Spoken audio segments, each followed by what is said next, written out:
2 సంవత్సరాలు అవుతుంది మేము వచ్చి 2 సంవత్సరాలు 6 నెలలకి చుక్కలు చూపెడుతుండు. అని పెళ్ళాం పిల్లలు కూడా ఉన్నారు కదా, పెళ్ళాం పిల్లలు కూడా ఆగం చేయమాను. వీళ్ళంతా గరీబోలు అంతా మనం పనులు చేసుకొని ఇది చేసుకుంటున్నాము. వీళ్ళే కాదు పైసలు తింటలేం కదా. అది ఎవరికి ఇస్తుండు? మనం గరీబోళ్ళకి ఇస్తుండా లే గరీబోళ్ళకి పెడుతుండా? ఎందుకురా ఉండేది మంచిగా ఉంటుంది. మేము ఉంటలేమా? మా పిల్లని తీసుకొని బతుకుతలేమా? నువ్వే వచ్చి 6 నెలలు కాలేదు, 6 నెలలకు చుక్కలు పెడుతున్నావు అందరికీ. ఒక సీఎంలో చెప్పు తీసుకొని కొట్టాలి అందరినీ, ఎమ్మెల్యే అందరికీ, మీ ఎమ్మెల్యే పోస్టులు అందరికీ. మేము చచ్చినాక మీరు ఇల్లు కట్టుకోవాలి, బిల్డింగ్ కట్టుకుంటారా అంతా. ఫస్ట్ ఆఫ్ ఆల్ ముఖ్యమంత్రి రేవంత్ రెడ్డి గారు, నీకు నేను చెప్పేది ఒకటే, మా గరీబోళ్ళ జోలికి రాకు నువ్వు. మా గరీబోళ్ళ జోలికి రాకు. ఫస్ట్ ఆఫ్ ఆల్ నువ్వు ఇచ్చిన హామీలు ఏమైనాయి? నువ్వు ఇచ్చిన హామీలో ఏమో గంగలు కలిపేసినావు. నువ్వు అనవసరంగా మా గరీబోళ్ళ జోలికి వచ్చి మమ్మల్ని గెలుకుతున్నావు. ఇది మంచిది కాదు. నీకు మా ఉసురు కలకల నీకు తగులుతుంది. ఇది కరెక్ట్ కాదు. మేము ఇక్కడ 60-70 ఏళ్ళ నుంచి బతుకుతున్నాము. నిన్న మొన్న వచ్చి ఏందా నీది అంతా. నెక్స్ట్ టైం నువ్వు గెలవాలనుకుంటున్నావా లేదా?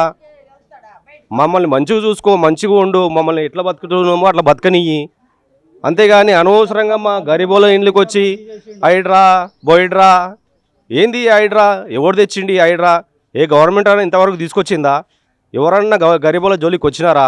ఎవరినన్నా ఏమన్నా అన్నారా? నువ్వు ఎందుకు అనవసరంగా నువ్వు మా జోలికి వచ్చి మమ్మల్ని గెలికి మాలో ఉన్న కోపాన్ని రెచ్చగొడుతున్నావు? నువ్వు ఏం చేయలేవు. నువ్వు అనుకుంటున్నావు కానీ నువ్వు ఏం చేయలేవు. నీకు చెప్పేది ఒక్కటే, రాకు, మమ్మల్ని రెచ్చగొట్టకు, మా జోలికి రాకు. ఎవరి దగ్గర పోతావో, ఉన్నోని దగ్గర పోతావో, పెద్ద పెద్దోళ్ళ దగ్గర పో, అది ఒక న్యాయం ఉంటుంది. అంతేగాని ఈ గరీబోళ్ళ కలకల ఉసురు పోసుకోకు, మా జోలికి రాకు. నీకు మంచి మర్యాదతో చెప్తున్నాము.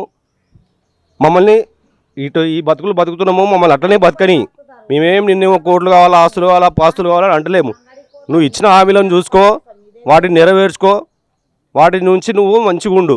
అంతేగాని మా జోలికి రాకు. మీకు దండం పెడతా. వస్తే మాత్రము చాలా అసలు ఏమవుతుందో మాకే తెలియదు. మా మీదకనే ఈ జేసీబీలు పోయిన తర్వాతనే ఈ ఇల్లులు కూలవాలి. అంతేగాని ఇది మంచిది కాదు. నేను చెప్తున్నా నీకు ఒకటే, ప్లీజ్ దయచేసి మా జోలికి రాకు. మమ్మల్ని మా బతుకులని ఇట్లా బతుకుతున్నాము వదిలేసాయి. ఇది నేను చెప్తున్న విషయం. హలో సార్, అలా మేము గరీబులో మేము ఎట్లా బతకాలి? ఇల్లు కొట్టేసి మేము ఎక్కడ ఉండాలి? ఏం సంగతి? మేము ఎట్లుండాలి?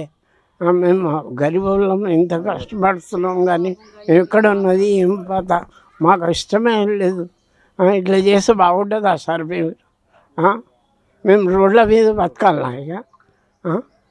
అలా మంచోడు అంటే చెడ్డోడు చేసేస్తున్నాం ఏం సార్?